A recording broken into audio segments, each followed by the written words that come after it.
ನೀನು ಬರೆದ ಹಾಗೆ ಐಸ್ ಕ್ರೀಮ್ ಶಾಪ್ನಲ್ಲಿ ಜಯಂತ್ 2 ತಿಂಗಳು ಮಾಡೋಣ ಎಂದು ಕೇಳಿದಾಗ ರಚನಾ ಏನೂ ಹೇಳಲಿಲ್ಲ ತಾನೆ. ಆ ರಾತ್ರಿ ಕಾರಿನಲ್ಲಿ ಇಬ್ಬರ ನಡುವೆ ಮೌನವೇ ಇತ್ತು. ಮನೆಗೆ ಬಂದ ನಂತರ ರಚನಾ ತನ್ನ ರೂಮಿನಲ್ಲಿ ಕಿಟಕಿ ಹತ್ತಿರ ನಿಂತು ಮದುರೈ ನಗರವನ್ನು ನೋಡುತ್ತಿದ್ದಳು. ಹಿಂದಿನಿಂದ ಜಯಂತ್ ಬಂದನು. ರಚನಾ, ನಾನು ಕೇಳಿದ್ದಕ್ಕೆ ಉತ್ತರ ಹೇಳಲಿಲ್ಲ. ರಚನಾ ತಿರುಗದೆ, 1 ತಿಂಗಳು ಅಂದಿರಿ. ಈಗ 2 ತಿಂಗಳು ಅನ್ನುತ್ತಿದ್ದೀರಿ. ನಾಳೆ 3 ತಿಂಗಳು ಅನ್ನುತ್ತೀರಾ? ಆಮೇಲೆ? ಜಯಂತ್ ಏನೂ ಹೇಳಲಿಲ್ಲ.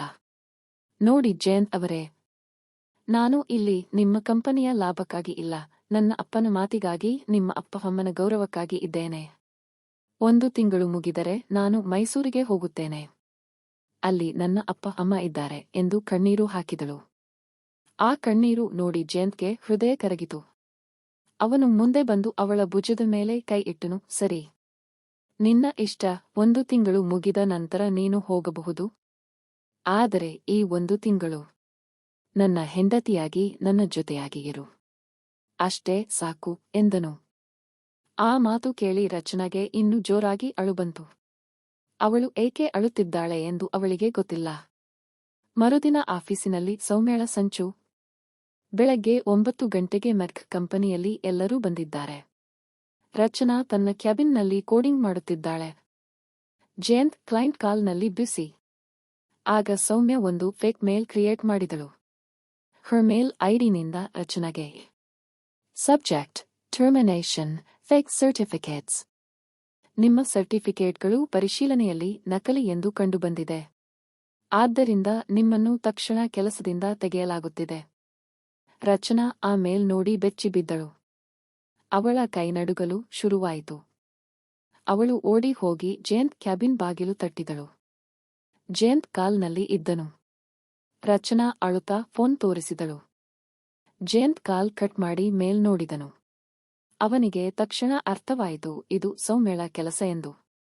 ಏಕೆಂದರೆ ಹರ್ ಮೇಲ್ ಐಡಿ ಪಾಸ್ವರ್ಡ್ ಸೌಮ್ಯಳ ಹತ್ತಿರ ಮಾತ್ರ ಇತ್ತು. ಅವನು ಮೈಕ್ ತೆಗೆದುಕೊಂಡು ಎಲ್ಲರೂ ಕಾನ್ಫರೆನ್ಸ್ ಹಾಲ್ಗೆ ಬನ್ನಿ, ಅರ್ಜೆಂಟ್ ಮೀಟಿಂಗ್ ಎಂದು ಅನೌನ್ಸ್ ಮಾಡಿದನು. ಎಲ್ಲರೂ ಬಂದರು. ಸೌಮ್ಯ ಕೂಡ ಬಂದಳು, ಏನೂ ಗೊತ್ತಿಲ್ಲದ ಹಾಗೆ. ಜಯಂತ್ ಸೌಮ್ಯಳನ್ನು ನೋಡಿ, ಸೌಮ್ಯ, ಈ ಮೇಲ್ ನೀನು ಕಳುಹಿಸಿದ್ದಾ? ಸೌಮ್ಯ, ಹೌದು ಸರ್. ನನಗೆ ಅನುಮಾನ ಬಂತು. ಹಳ್ಳಿ ಹುಡುಗಿ. ಶಟ್ ಅಪ್ ಎಂದು ಜಯಂತ್ ಕೂಗಿದನು. ನೀನು ಯಾರು ಅವಳ ಸರ್ಟಿಫಿಕೇಟ್ ಚೆಕ್ ಮಾಡಲು? ಈ ಕಂಪನಿಯ ಟೆಕ್ನಿಕಲ್ ಹೆಡ್ ಯಾರು? ನೀನಾ? ನಾನಾ? ರಚನಾ ನನ್ನ ಹೆಂಡತಿ. ಅವಳು ನನ್ನ ಕಂಪನಿಗೆ 10 ಕೋಟಿ ತಂದು ಕೊಟ್ಟಿದ್ದಾಳೆ. ನೀನು ಏನು ಮಾಡಿದ್ದೀಯಾ? ಇಷ್ಟು ದಿನ ಬರೀ ಹುಡುಗರ ಜೊತೆ ಫ್ಲರ್ಟ್ ಮಾಡಿದ್ದು ಬಿಟ್ಟರೆ ಇಡೀ ಆಫೀಸ್ ಸೈಲೆಂಟ್. ಸೌಮ್ಯಳ ಕಣ್ಣಲ್ಲಿ ನೀರು. ನಾಳೆಯಿಂದ ನೀನು ಈ ಆಫೀಸಿಗೆ ಬರಬೇಕಿಲ್ಲ. You are fired. ಸೆಕ್ಯೂರಿಟಿ, ಇವಳನ್ನು ಹೊರಗೆ ಕಳುಹಿಸಿ. ಸೌಮ್ಯ ಅಳುತ್ತಾ ತನ್ನ ಬ್ಯಾಗ್ ತೆಗೆದುಕೊಂಡು ಹೊರಗೆ ಹೋದಳು. ಹೋಗುವಾಗ ರಚನಾಳನ್ನು ನೋಡಿ ಕಿವಿಯಲ್ಲಿ ಹೇಳಿದಳು, ಇದನ್ನು ನಾನು ಸುಮ್ಮನೆ ಬಿಡಲ್ಲ. ನಿನ್ನ ಗಂಡನನ್ನು, ನಿನ್ನ ಸಂಸಾರವನ್ನು ನಾನು ಹಾಳು ಮಾಡುತ್ತೇನೆ. ನೋಡ್ತಾ ಇರು. ರಚನಾಗೆ ಹೆದರಿಕೆಯಾಯಿತು. ಸಂಜೆ ಮನೆಗೆ ಹೋಗುವಾಗ ಕಾರಿನಲ್ಲಿ ರಚನಾ, ಏಕೆ ಅವಳನ್ನು ಕೆಲಸದಿಂದ ತೆಗೆದಿರಿ? ಅವಳಿಗೆ ಬೇರೆ ಕೆಲಸ ಸಿಗಲ್ಲ. ಜಯಂತ್ ಕಾರು ನಿಲ್ಲಿಸಿ ಅವಳ ಕಡೆ ತಿರುಗಿದನು. ನೀನು ತುಂಬಾ ಒಳ್ಳೆಯವಳು ರಚನಾ. ಅದೇ ನಿನ್ನ ಸಮಸ್ಯೆ. ಈ ಜಗತ್ತಿನಲ್ಲಿ ಒಳ್ಳೆಯವರಿಗೆ ಬೆಲೆ ಇಲ್ಲ. ನಿನ್ನ ಬಗ್ಗೆ ಕೆಟ್ಟದಾಗಿ ಮಾತನಾಡಿದವರನ್ನು ನಾನು ಸುಮ್ಮನೆ ಬಿಡಲ್ಲ. ಅದು ನಿಮ್ಮ ಹೆಂಡತಿ ಆದ ಕಾರಣಕ್ಕ? ಅಥವಾ ನಿಮ್ಮ ಟೆಕ್ನಿಕಲ್ ಹೆಡ್ ಆದ ಕಾರಣಕ್ಕ ಎಂದು ರಚನಾ ಕೇಳಿದಳು. ಜಯಂತ್ ಒಂದು ಕ್ಷಣ ಮೌನವಾಗಿ, 2 ಕಾರಣಕ್ಕೂ. ಮತ್ತು ನನಗೆ ನೀನು ಬೇಕು ಆದ ಕಾರಣಕ್ಕೂ ಎಂದು ಮೆಲ್ಲನೆ ಹೇಳಿದನು. ಆ ಮಾತು ಕೇಳಿ ರಚನಾ ಅವನನ್ನೇ ನೋಡುತ್ತಾ ಕುಳಿತಳು. ಅವಳ ಹೃದಯ ಜೋರಾಗಿ ಬಡಿಯಲು ಶುರುವಾಯಿತು.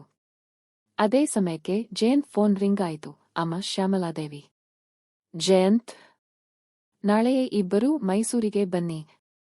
ನನಗೆ ನಿಮ್ಮಿಬ್ಬರ ಜೊತೆ ಮುಖ್ಯವಾಗಿ ಮಾತನಾಡಬೇಕು. ಯಾರೋ ನಿಮ್ಮ ಮದುವೆ ಒಪ್ಪಂದದ ಮದುವೆ ಅಂತ ಹೇಳಿದರು. ನಿಜವೇನು ಎಂದು ಗೊತ್ತಾಗಬೇಕು. ಫೋನ್ ಲೌಡ್ ಸ್ಪೀಕರ್ನಲ್ಲಿ ಇತ್ತು. ರಚನಾಗೂ ಕೇಳಿಸಿತು. ಇಬ್ಬರ ಮುಖ ಬೆಳ್ಳಗಾಯಿತು. ಸೌಮ್ಯ ಮೈಸೂರಿನವರೆಗೂ ವಿಷ ಬಿತ್ತಿದ್ದಾಳ? ಮುಂದುವರಿಯುತ್ತದೆ.